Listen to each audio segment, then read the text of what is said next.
Welcome back, everybody. Last two presentations to go. We have amazing Maro with us, who manages, also known as Marin Petkov, but I call him Maro. And nested shapes from it. And he is a founder and owner of MP Studios, who are an amazing studio based out of Sofia, Bulgaria. They do a lot of projection mapping and also does a lot of interactive work. Maro is also the art director for Festival of Light Berlin and also the founder for Festival of Light Sofia, which is called Lunar. Yeah. He's going to talk us through his workflow and take us through what things he does using Maxon tools. Also, you can scan the assets to download, scan the QR code to download the assets. Maro has sent some of his assets as well. He's going to take us through that. So I'll let Maro take ahead from here. Thank you, Karan. Hi, everyone. I'm very excited to be here today. Thanks to Maxon for the invitation. As Karan told, I'm the founder of MP Studio. We are a studio for projection mapping. I founded the studio 16 years ago, and since then we did more than 700 shows around the globe. And we do a lot of interactive stuff, and mainly video mapping shows, immersive experiences, and all kind of new media art. And I will play our showreel to you so I can present part of our work.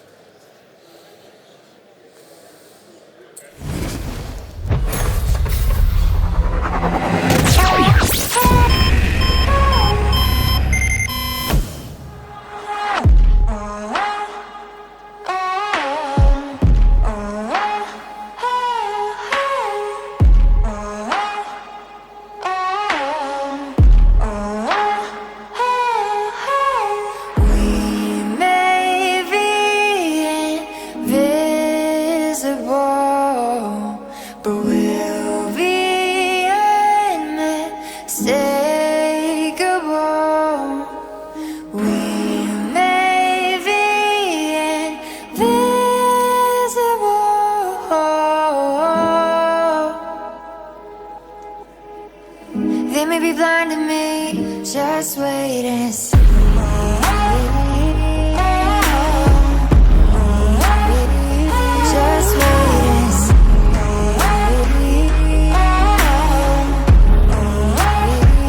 Just wait and see.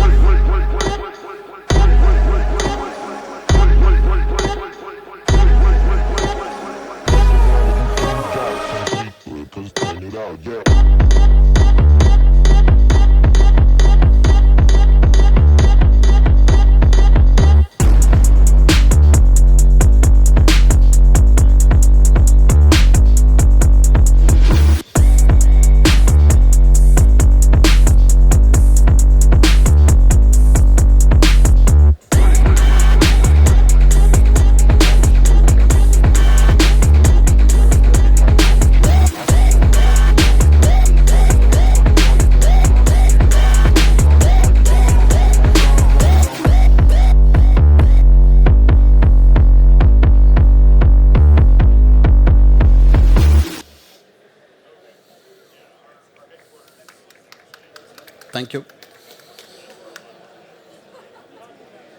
So I started loving 3D art since I watched the Blade movie. This was my inspiration. I always wanted to do or to create the particles like in that movie.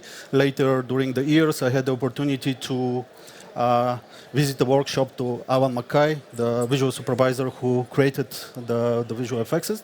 So this is how I landed, so to say, in this world. And later, during the years in Germany, when I was studying there, I was inspired by one very simple light installation that got me into continuing or to start experimenting with light and especially with projector and small objects, then BJing, and later when I came back to Sofia, I founded the studio and we started doing a lot of projection mapping and experiments in that field.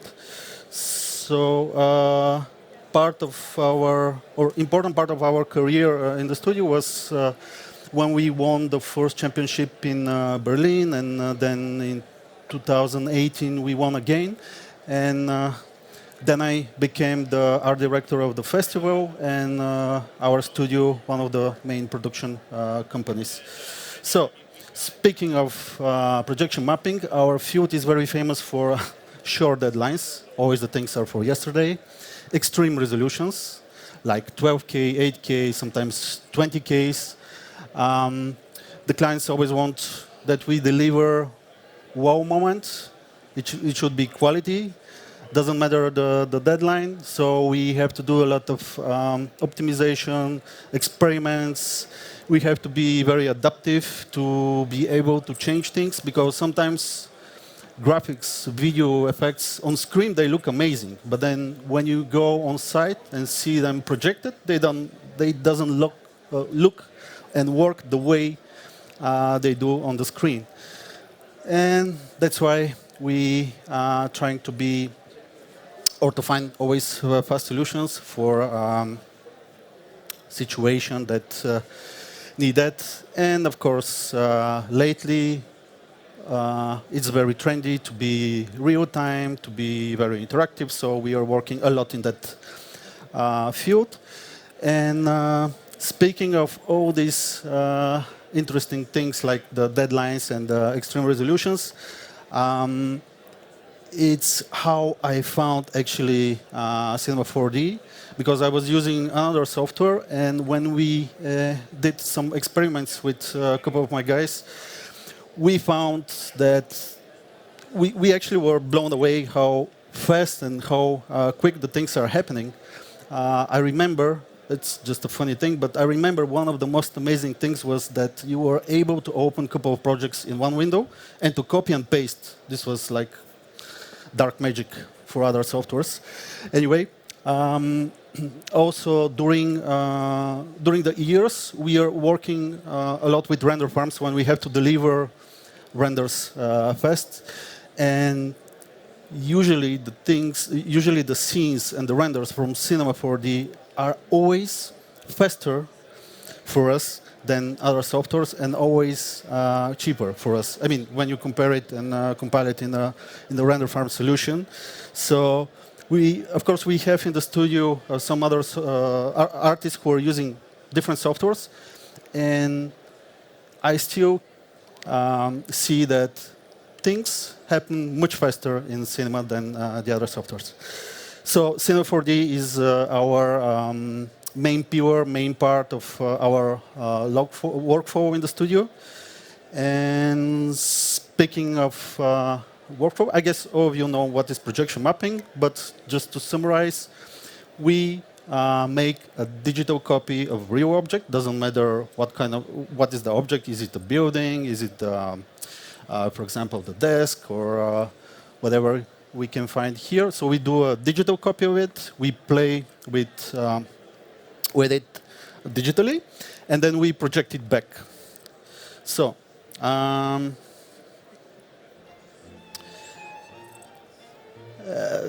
okay. All the objects could be, like I said, everything. Of course, it's important the structure and the color. Sometimes we cannot project on black surface if it's not painted with black projection painting. Anyway, so our workflow is made out of these main 6 steps. When we have a projection mapping for a building, for example, we do a laser scan or photogrammetry. Then we remodel the scan in Cinema 4D. We do a camera setup, which is simulating the point of view of the people or the audience that will watch the show.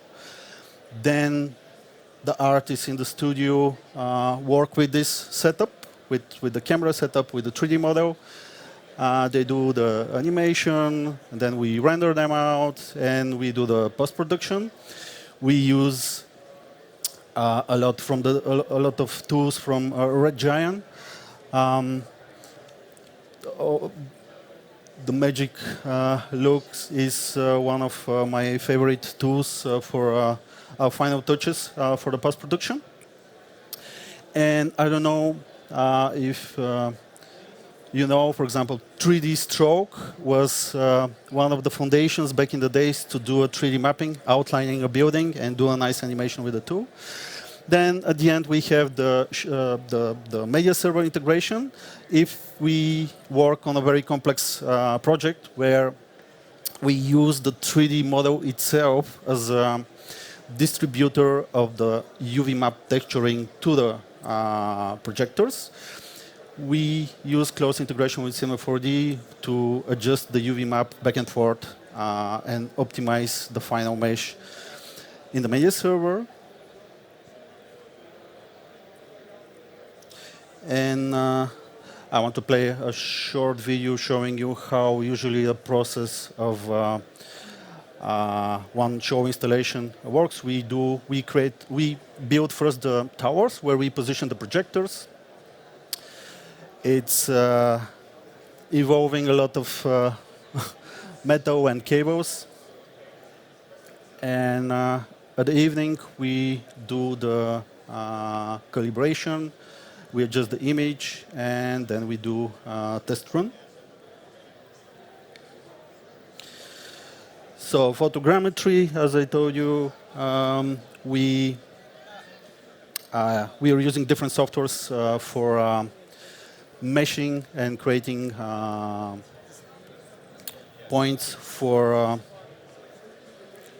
the point cloud. Then we bring the model or the scan in Cinema 4D, and we do a whole remodeling, because what we want in our models is to work with every element separately. That means in the animation we want to, let's say, open the windows. So that's why we have to have the windows in a separate object and mesh. And yeah, so this is the first and most important part of creating a video mapping show.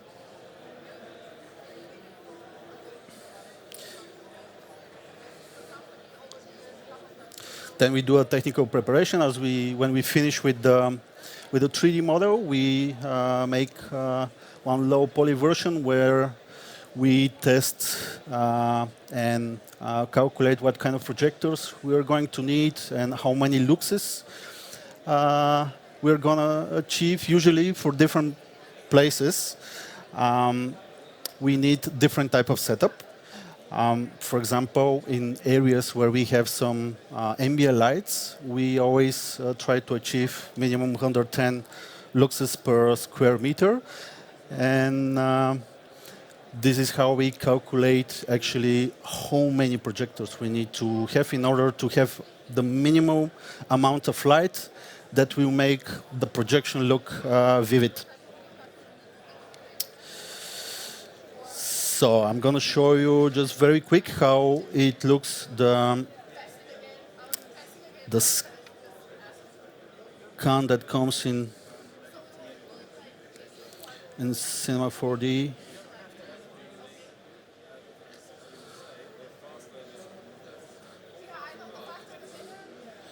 So when we export the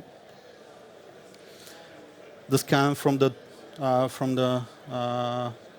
photogrammetry software, this is what we get. You see, it's a really dense mesh, hard to work with. And for a mapping show, we need every element out of it. That's why we remodel this, and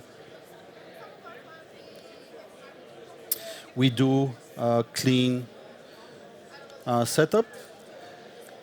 This model you can download for free from the assets that I provided. And as you can see here, it's really simplified mesh. We did only a cut from the photogrammetry and optimized some of the sculptures. So they are nice as detail when we play with lights and want to outline them especially.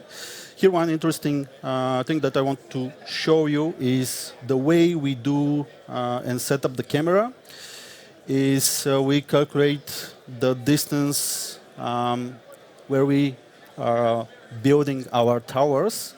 So we are using this as a reference. And one very important thing, we use the film offset in Y to simulate the view and the point of view from the audience, so they are seeing things from the bottom.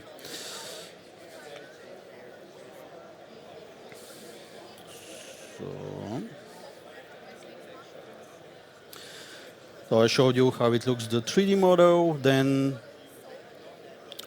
we do some. Oops. Excuse me. We do some animations with that. This was from a show from 2019.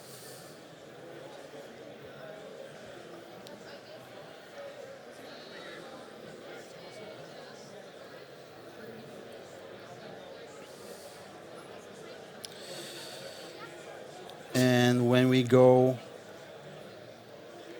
on set, we calibrate the projectors. In that case, for Brandenburg Gate, we are using 35,000 ANSI lumen projectors. And usually the setup is super quick because it's not complicated structure that we have to adjust. And usually me or someone from my team is working with a laptop, fine-tuning some of the points to look great.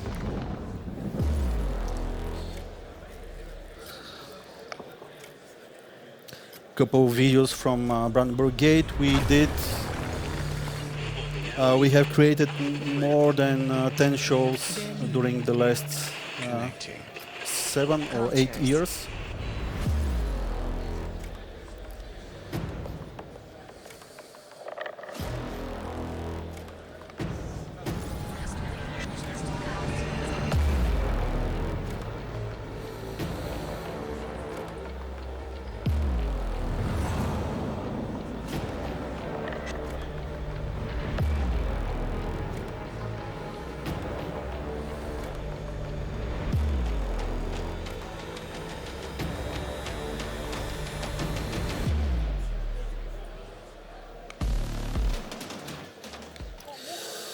And I want to show you some interesting examples in our workflow when we create content for floor projection, because the setup in Cine 4D is super easy. And with the camera offset, first I'm going to play you a small part of the show. This is one of our favorite projects. It was about a send-off show of the Olympic champions of rhythmic gymnastics from Bulgaria.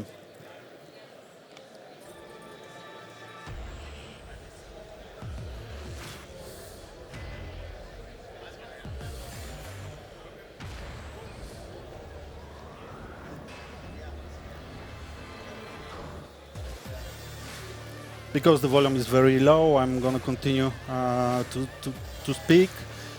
We did a lot of interactive motions and synchronization with them, with the team. It was really fun to play together with them because we didn't need a tracking solution for them because they were so precise in their movements, and it was super easy to work with them.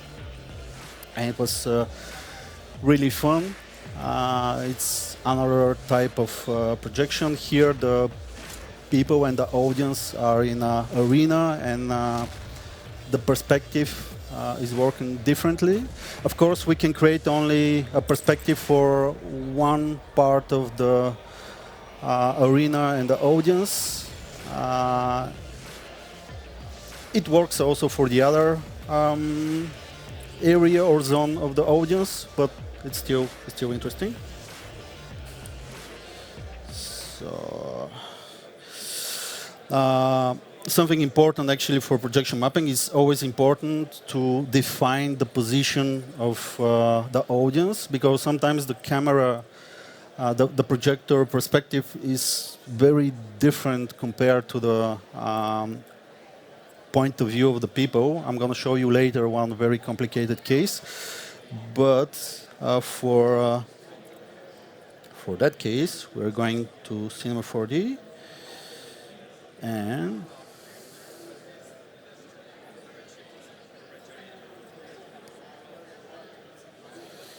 oops. So,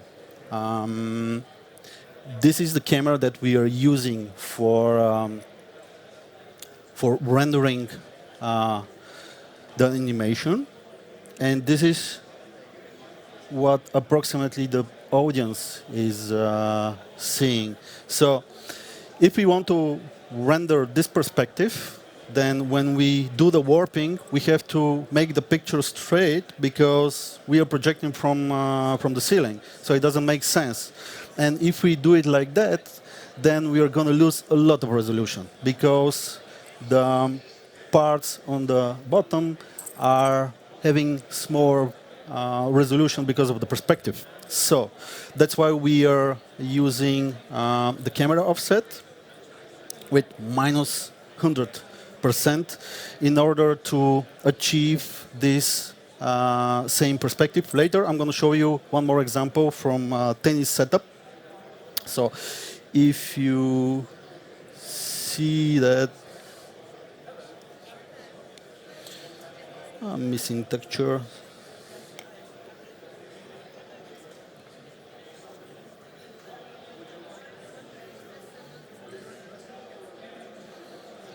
I'm gonna replace it very quick.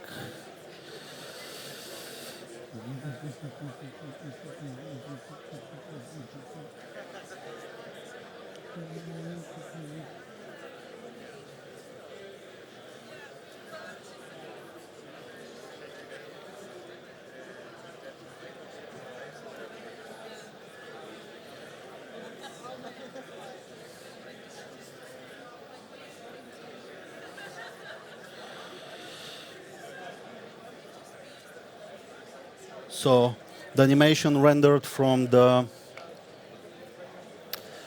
bottom view now works as a side, as you can see.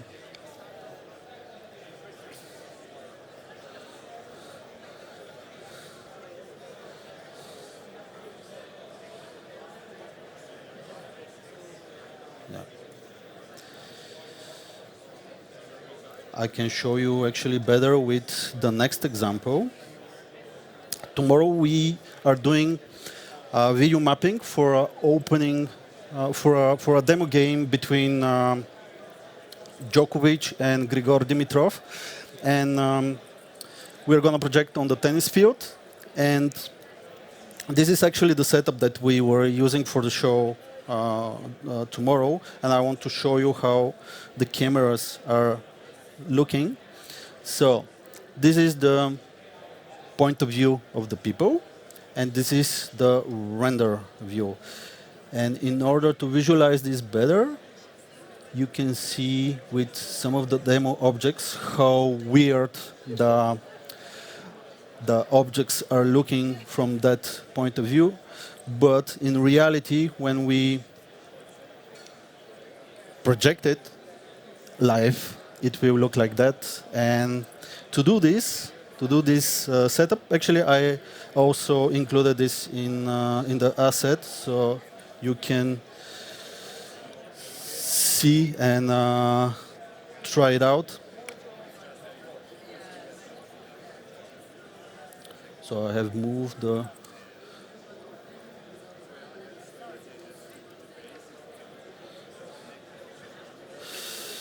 What you have to do in order to have the same point of view for the people and the render cam, you have to align the position of the perspective of the preview perspective and point of view of the audience, and the layout of the render camera, and then play with the offset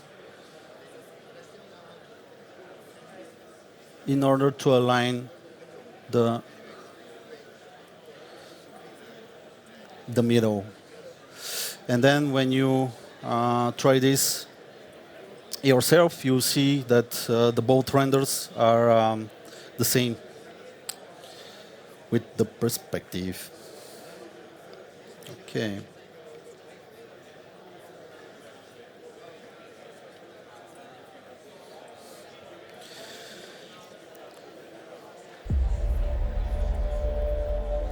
Mograph and fracture animation. This is part of intro from a show in Zagreb from 3 years ago. The building is the Mimara Museum. It's really huge building, and I really love to play with Mograph and the fracture, and to animate scenes like that. I love to split and separate the whole building in small pieces so I can play with them separately. As you can see, for example, this building had like 10K in width resolution, and in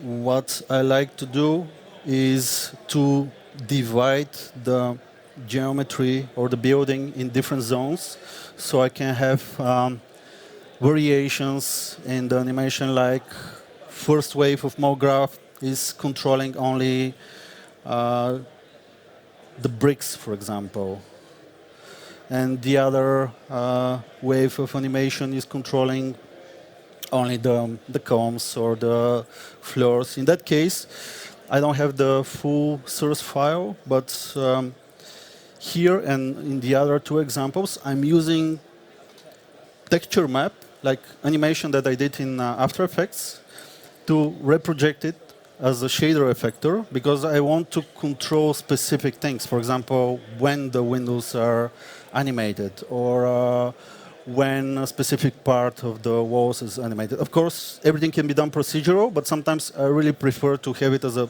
texture map that I know I animate this in After Effects as a 2D animation, and then I bring it to Cinema 4D and put it with shader effector and some other modifiers. I'm gonna show you in the next example.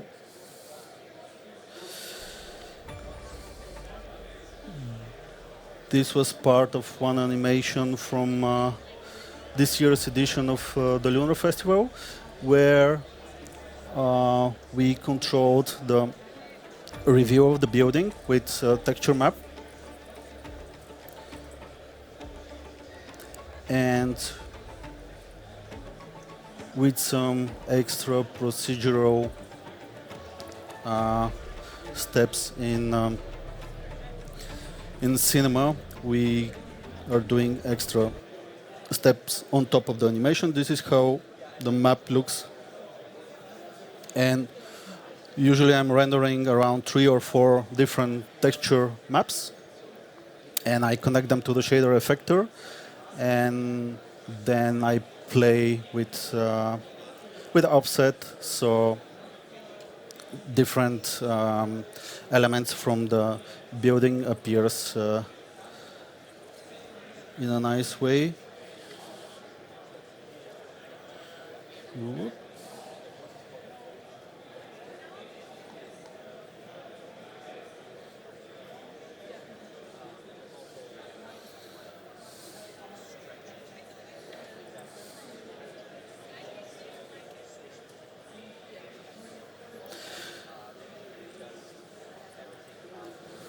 So I have the shader effectors, and I load them as a luminance channel in the standard material.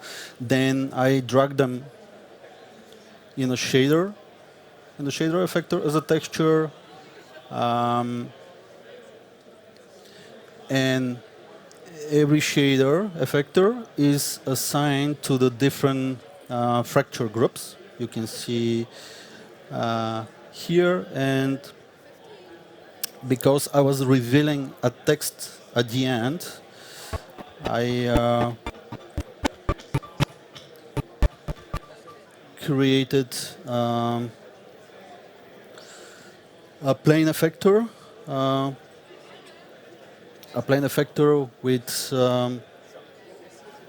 with text inside who is cutting or making this part of the building to have -1 scale, and by that way I can change the font or when it appears procedurally. But the main part of the animation I'm controlling with texture map, and of course I'm using some randomness that works really nice, and it's a preferable way of doing things, especially when I know that I have to be quick and to follow the music, and it's my way of doing these type of animations.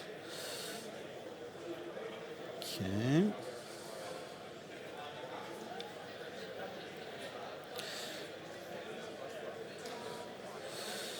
Same type of effect with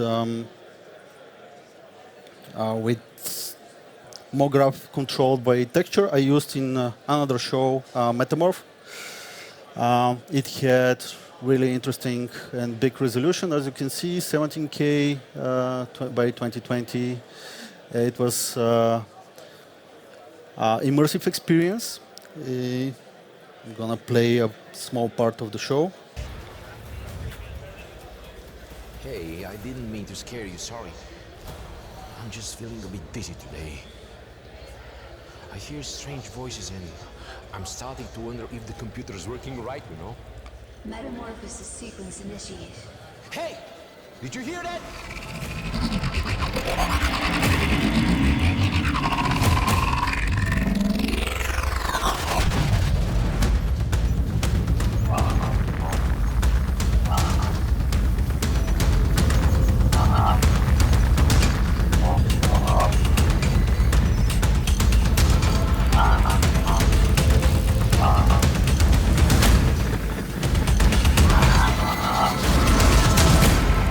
Welcome to your new world.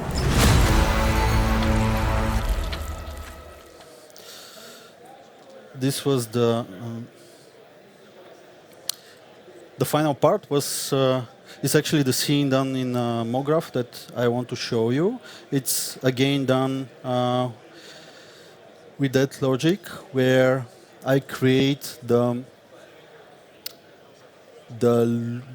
shader texture, the masking, and the animations that will drive the whole Mograph animation in advance. I am doing like different type of variations, because in that case, in Leipzig, in Kunstkraftwerk, we didn't have so many depths of architecture or more complex shapes, so we had only mostly flat walls, so I had to add layers in depth to look more interesting. And what we did is I created different layers, Mograph layers, with different stuff, like maybe you saw the chips, the computer chips, then some microtech, futuristic materials, which were divided in interesting way, and then I was controlling them with the different shader maps, and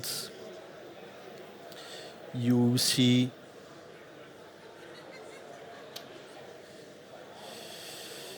how it turned out. And this was very important to do it like that, because I forgot to mention that this project, the the project for Metamorph, the 20K resolution. We had 12 days to do it, so we had to be very precise what we are doing, especially for render times, for being sure that we get what we want. So in our case, we had 360-degree projections, so we had to synchronize all the walls and to work together. So it's very easy to do it with 2D animation, which drives the whole 3D scene, and to be sure that everything is already set in the 2D scene where you can adjust and fix things very quickly, and then move to Cinema 4D where we just create one wall, the system for one wall, and then we copy the same style to all the other walls. And as you can see here, I had different type of shader effectors connected with the texture and controlling the whole animation, and this really saved me a lot of time in the synchronization process, because we had, the animation had to follow music, then we had to show some specific stuff on some of the walls. Maybe we didn't show them in the video, but yeah.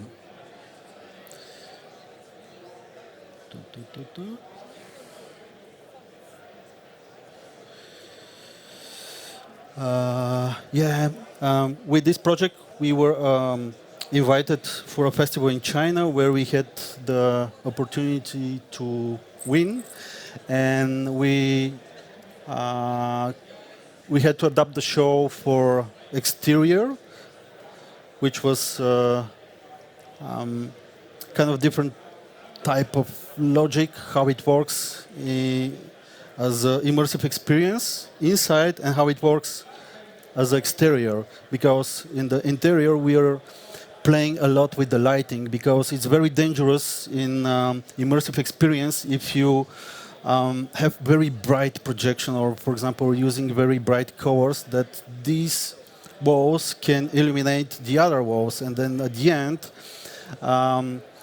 you lose from the contrast of the whole image. Because in projection mapping you don't have black. Black is what you get in the darkness. So if you don't have darkness, then you don't have black. If you don't have black, or at least kind of blackish, then you don't have contrast in the show. So you have to think differently how to work like that. So this is how it looks there. You shall never be alone, nor shall you feel emptiness or doubt. And never again shall you be a slave to emotion. And because we won this festival, next week on Saturday we are on IMAP Bucharest. This is the biggest projection surface in the world, and it's really cool event. So if you're around, please welcome. And something interesting, we have this building in Bulgaria. It's post-communist building, which is abandoned, and this building is part of the 10 most interesting abandoned building in the world. And there is a festival going there, and we are doing video mapping, and I want to show you one scene from this year edition. But first let's check part of the show.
And because the shape of the structure looks like a spaceship, we played with that. Last year, we actually made a UFO go away, fly away, and this year it came with some important messages. So the scene that I wanted to show you how it's done is the first one that you saw. It's very simple mechanic, but really cool. It was done by Georgi from our team, where he used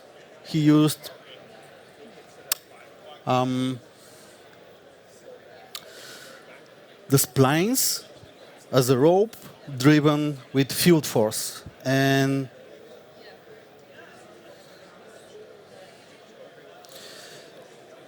live was super effective, this effect, because it's slow one and smooth. And this is very easily done by animating the strength and controlling this with the spherical fields and animating them around the object.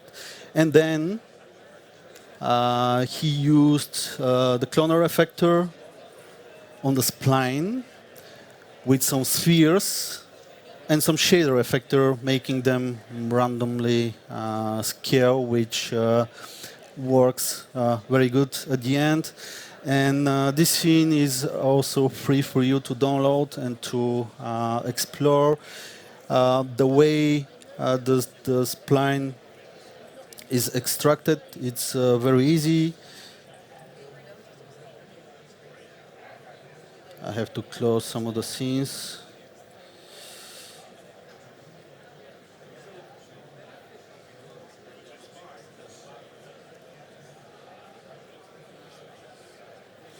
So if you select all the edges, then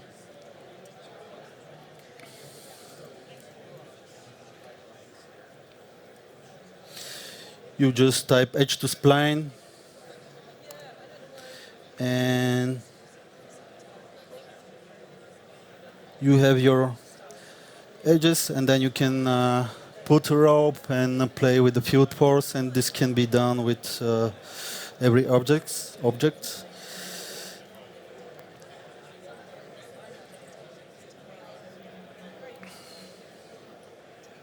Okay. And to show you something small from one other very interesting project, this is the Wazel Dome in Expo City, Dubai.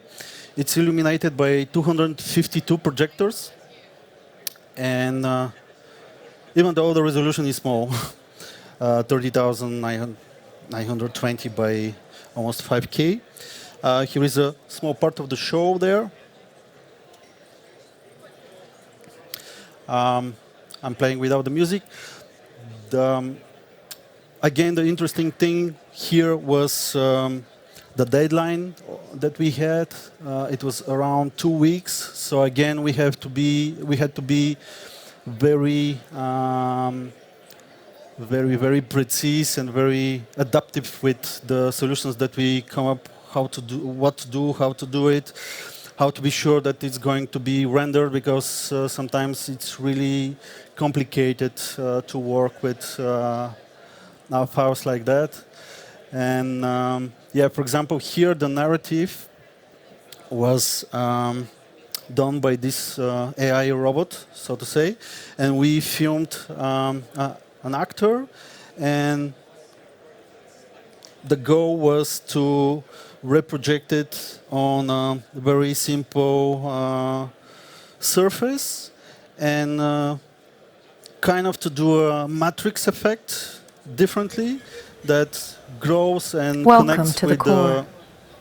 connects with the where you get a glimpse of a possible dome. future. So it's part of the structure. Updating AI prediction. And I came up with the following solution, because I really wanted to design some of the cables And I have used X particles in that case, where I was emitting from edges, and I was emitting only 2 particles because I wanted to design and to try different variations how the particles is reaching the surface, because I was using a full surface operator. And when I was happy, I was converting this to a spline, and at the end, I created a lot of trails. And later, these trails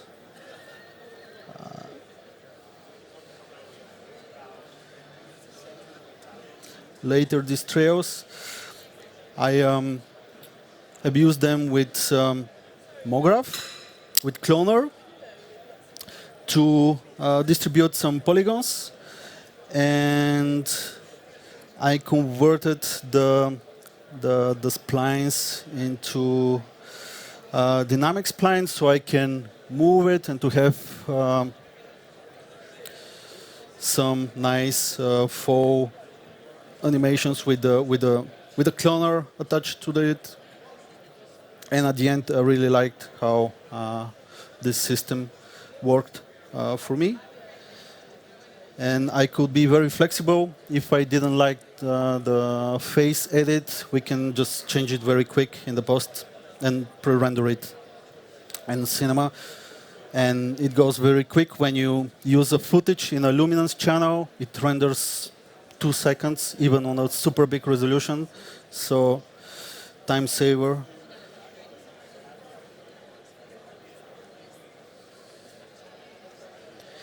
And because we are in Amsterdam, we have an immersive experience here in the Noorderkerk. It's a show about Vincent meets Rembrandt, about the 2 artists. Here is a short video of the venue. And this is one of the places where we had a really complicated set. We had around 32 projectors, and the projectors needed to be really hidden so the audience doesn't see them, so they don't make the space ugly. Because of that, we had really weird perspectives. So we had to come up with a solution how to work efficient, and especially for the artists in the studio to not wonder how they are going to do this. And yeah, I'm going to show you some of the perspectives. For example, in that case, as you see here, these 2 projectors are seeing 2 walls. So the wall on the right and the wall straight, which is perpendicular. But the wall on the right, it meets with the same setup on the opposite side. So these are really too many perspectives of craziness. So we did like a 2D flat setup for After Effects when the artists are working in After Effects, but a 3D set with normal camera distribution from the point of view of the audience and not from the projectors. This was our layout in After Effects to view what we did. So here is more crazy setup pictures.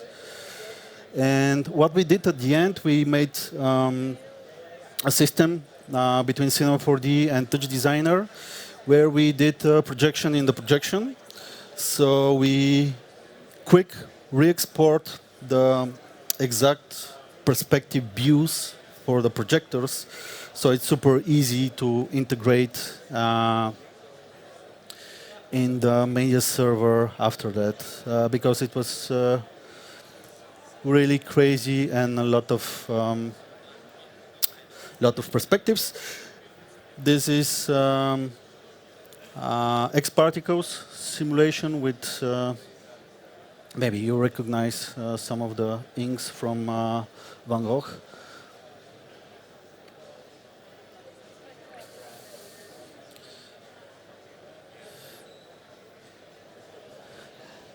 And some random scenes done in Cinema 4D.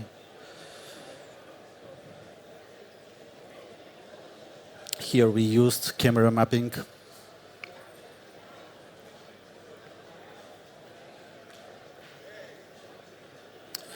Yeah, so that's it. Thank you for your attention.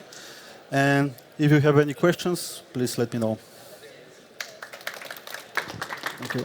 Thank you so much, Mauro. We have spoken earlier. I have always loved projection mapping, and get to know the behind-the-scenes aspect of it is always interesting. I hope you all enjoyed it as well, because I loved how things are created and how you get immersive, and there's so much work that goes into it that as viewers, we just like, oh, this is amazing, but then looking at the effort that they put in, hats off. Thank you. You can go check out his work during Berlin Festival of Lights, because as I mentioned, he's the art director there. He also does his own festival, which is called Lunar Festival of Lights in Sofia, Bulgaria. And you can always message him. He's always available to answer questions. Connect with him. Brilliant studio. Thank you once again. Thank you so much, Karan. You can always scan the QR code for a chance of winning Maxon 1 license. We have one more presentation by Xander Ross, who is an amazing filmmaker, coming up next, let's say next 5 to 10 minutes. So see you all shortly.